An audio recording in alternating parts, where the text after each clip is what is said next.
People's Park in the Sky, or also known as the Palace in the Sky, is a historical site because of its background history. And this is where it became interesting. There was a story behind the origin of the name Tagaytay. One day, there was a father and son chasing a wild boar, but they were attacked by the beast. Son yelled, Tagaytay, which means cut him down, father.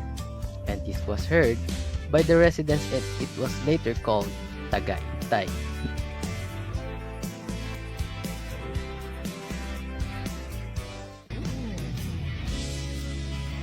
Gutom na ba kayo sa gala natin? Kami din eh. So habang nakain kami, pag-uusapan natin ang foods and delicacies ng Tagaytay. Of course, sa isang lugar, hindi mawawala ang foods and delicacies. Dahil sa malamig na climate ng Tagaytay, who doesn't want a hot and savory broth in this climate?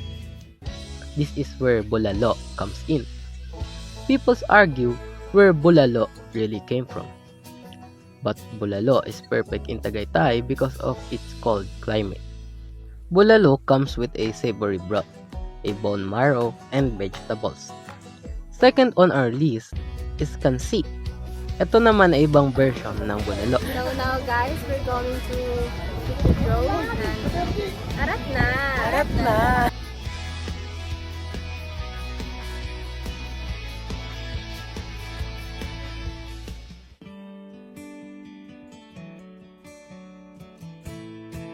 We're here at Picnic Road!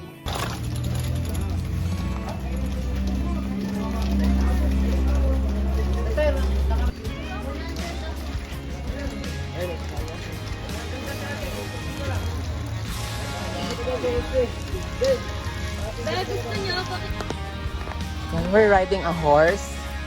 Yes guys, nakakatakot. Kasi ako nagka-control sa Siya pa yung nagko-control.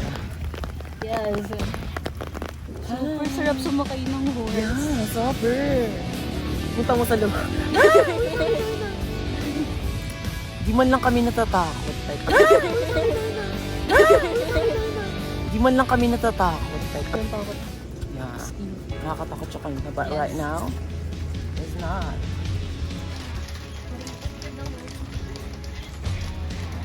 Tagaytay City is one of the most famous tourist attraction in the Philippines. With its view of the Taal volcano, the smallest active volcano, it has truly become one of the must-visit places in the country.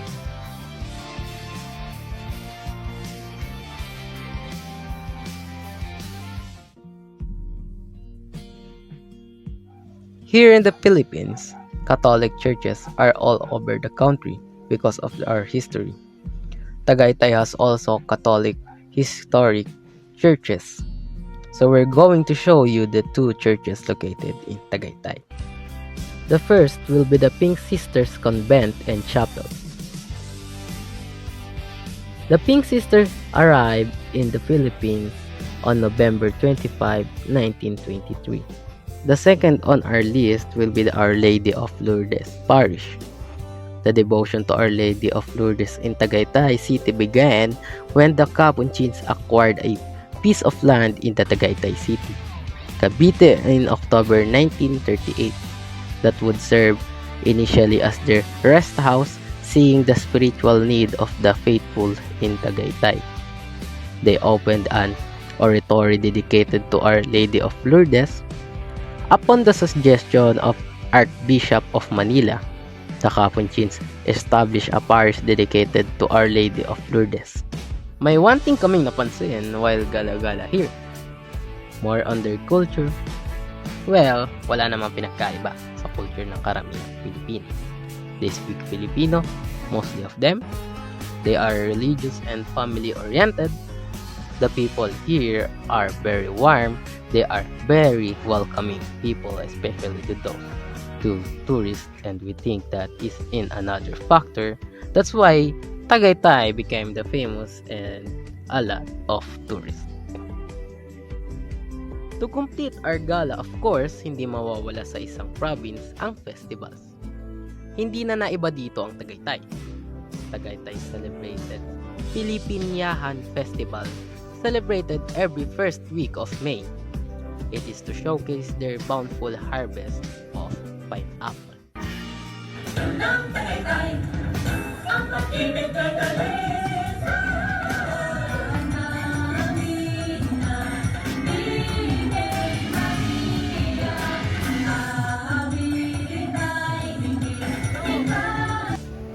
Yes, ma'am. Souvenir po.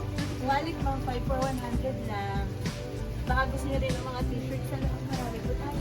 Pili kayo.